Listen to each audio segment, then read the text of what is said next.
জিমিনির এই ট্রেন্ড শেষ না হতে ইনস্টাগ্রামে চলে আসলো নতুন আরেকটি ট্রেন্ড, আর সেটা হচ্ছে সুপার আলট্রা ওয়াইড ভিডিও। আপনারা স্ক্রিনে যে ভিডিওগুলো দেখতে পাচ্ছেন এই ভিডিওগুলো কিন্তু এখন ইনস্টাগ্রাম এন্ড টিকটকে প্রচুর পরিমাণে ভাইরাল। তো এই ভিডিওগুলো কিন্তু প্রায় 99% মানুষই কিন্তু তৈরি করতে পারতেছে না, যার কারণে এই ভিডিওগুলো সোশ্যাল মিডিয়াতে এই মুহূর্তে খুবই কম রয়েছে। যারাই আপলোড করতেছে তাদের ভিডিওগুলোই ভাইরাল হচ্ছে। তো আপনারা যারা খুব দ্রুত ভিডিও ভাইরাল করতে চান, আপনাদের এই একটা চান্স। আজকের ভিডিওটা সম্পূর্ণ দেখে আপনারা কিভাবে এই ভিডিওগুলো এডিটিং করতে হয় সেটা শিখে আপনি যদি সোশ্যাল মিডিয়াতে এই ভিডিওগুলো আপলোড করেন তাহলে আপনার ভিডিও ভাইরাল হওয়ার চান্স রয়েছে। ভিডিও শুরুর আগে আরেকটি রিকোয়েস্ট, এই ভিডিওটিতে লাইক দিয়ে চ্যানেলটি সাবস্ক্রাইব করে দিবেন। সো ফ্রেন্ডস, কথা না বলে আমাদের মোবাইল স্ক্রিনে চলে যাই। প্রথমে আমাদের মোবাইল ফোনে ইনশট অ্যাপটি ইনস্টল করে নিতে হবে। তাই আমরা চলে যাব গুগল প্লে স্টোরে, তারপর উপরে সার্চ অপশনে ক্লিক করে আমরা ইনশট লিখে সার্চ করে দিব। তারপরে আপনারা একদম প্রথম যে অ্যাপটি পেয়ে যাচ্ছেন ইনশট, এই অ্যাপটি আপনার মোবাইল ফোনে ইনস্টল করে নেবেন।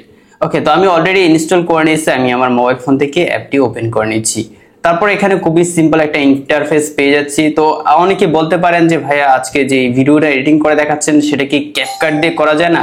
না ভাই, আপনি এটা ক্যাপকাট দিয়ে করতে পারবেন না, শুধুমাত্র ইনশট অ্যাপটি দিয়েই করতে পারবেন।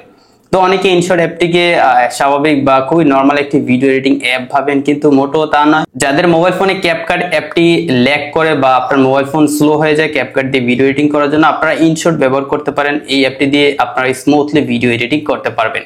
যাই হোক, আমি এখান থেকে ভিডিও লেখাটাতে বা ভিডিও আইকনটাতে ক্লিক করে দিব। ওকে, তো তারপর এখানে দেখতে পাচ্ছেন নিউ লেখা আসছে, আমি নিউতে ক্লিক করে দিলাম। তারপর আমাদের মোবাইল ফোনে থাকা সবগুলা ভিডিও শো করতেছে। তো আপনি যে ভিডিওটাকে সুপার আলট্রা ওয়াইড করতে চান সেই ভিডিওটা সিলেক্ট করে দিবেন। আর আপনাদেরকে আরেকটা কথা বলে নিই, আপনি যখন আপনার ভিডিওটা শুট করে নেবেন তখন অবশ্যই আপনারা ল্যান্ডস্কেপে শুট করে নেবেন। ফ্রেন্ডস, আমি আমার মোবাইল ফোন থেকে এই ভিডিওটা সিলেক্ট করে টিক মার্কে ক্লিক করে দিচ্ছি। ওকে, তো প্রথমে আমি এখান থেকে ভিডিওটাকে মিউট করে নিব। এখানে ক্লিক করে দিলে কিন্তু আমাদের ভিডিওটা মিউট হয়ে যাবে। তো তারপর এখান থেকে আমরা আমাদের ভিডিওটাকে জাস্ট টেনে কাট করে দিতে পারি।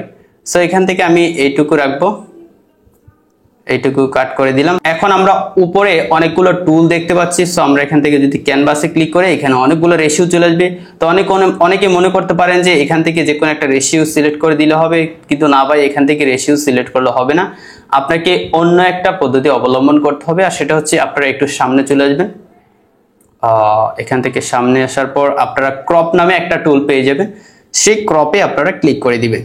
ক্রপে ক্লিক করে দেওয়ার পর এখানে দেখতে পাচ্ছেন একটা সাইজের অপশন চলে আসছে। আমি যদি এখান থেকে পেন্সিল আইকনটাতে ক্লিক করি, এখান থেকে আমরা চাইলে ইচ্ছে মতো সাইজ দিতে পারবো।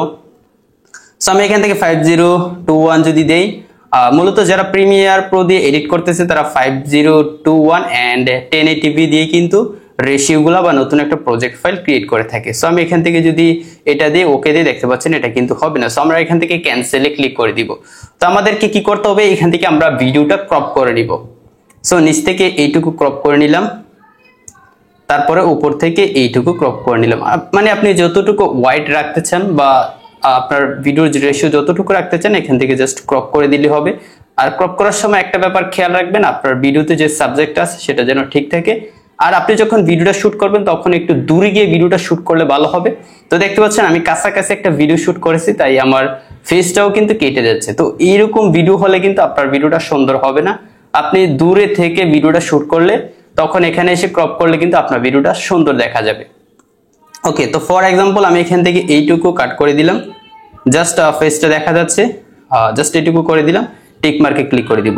এখন আমি যদি ভিডিওটা প্লে করি, আপনারা দেখতে পাচ্ছেন এখন কিন্তু আমাদের ভিডিওটা সুপার আলট্রা ওয়াইড হয়ে গিয়েছে এবং আমাদের ভিডিওর কোয়ালিটি কিন্তু বিন্দু পরিমাণও লস হবে না। আপনি চাইলে এখন এই ভিডিওতে সাউন্ড অ্যাড করতে পারেন, সাউন্ড ইফেক্ট অ্যাড করতে পারেন, চাইলে কালার গ্রেডিংও করতে পারেন। কালার গ্রেডিং করার জন্য ভিডিওর লেয়ারটাতে ক্লিক করে দিবেন। তারপর এখানে কালার গ্রেডিং এর অপশন রয়েছে।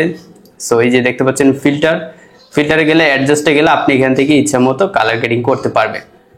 তো এখানে HSL এর অপশনও রয়েছে, আপনি চাইলে ক্যাপকাটের মতো কিন্তু কালার গ্রেডিং করতে পারবেন। তো দেখতে পাচ্ছেন জাস্ট এখান থেকে বাড়ি কমিয়ে দিলেই কিন্তু কালার গ্রেডিং করা যাচ্ছে।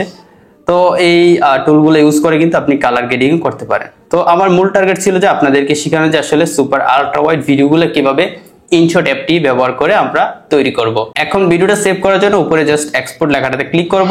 তারপর এখান থেকে রেজুলেশন অপশন রয়েছে। যদি আপনি সোশ্যাল মিডিয়াতে আপলোড করেন তাহলে কখনোই 4K সিলেক্ট করবেন না।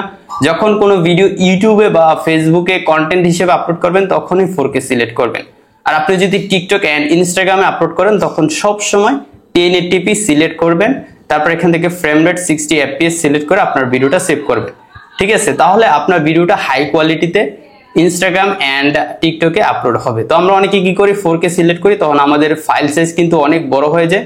তো টিকটক এন্ড ইনস্টাগ্রামে যখন শেয়ার করি তখন সেই ফাইল সাইজটা কিন্তু ছোট করে দেয় সেই সোশ্যাল মিডিয়া অ্যাপগুলা, তখন আমাদের ভিডিওগুলো কিন্তু পিক্সেলেটেড হয়ে যায় বা লো কোয়ালিটির হয়ে যায়। তো আপনারা এই ভুলটা কখনোই করবেন না। যদি আপনারা ইনস্টাগ্রাম বা টিকটকে আপলোড করবেন, এখান থেকে 1080p সিলেক্ট করে এক্সপোর্টে ক্লিক করে দিলে আপনার এই ভিডিওটি সেভ হয়ে যাবে। আই হোপ ফ্রেন্ডস সম্পূর্ণ ভিডিওটি দেখে শিখে গিয়েছেন কিভাবে ইনশট অ্যাপটি ব্যবহার করে আপনারা সুপার আলট্রা ওয়াইড এই ভিডিওটি এডিটিং করবেন। যদি ভিডিওটি ভালো লাগে অবশ্যই লাইক দিয়ে চ্যানেলটি সাবস্ক্রাইব করে দিবেন। তো দেখা হচ্ছে পরবর্তী ভিডিওতে নতুন কোনো এডিটিং নিয়ে। ততক্ষণ সবাই ভালো থাকুন, সুস্থ থাকুন, আল্লাহ হাফেজ।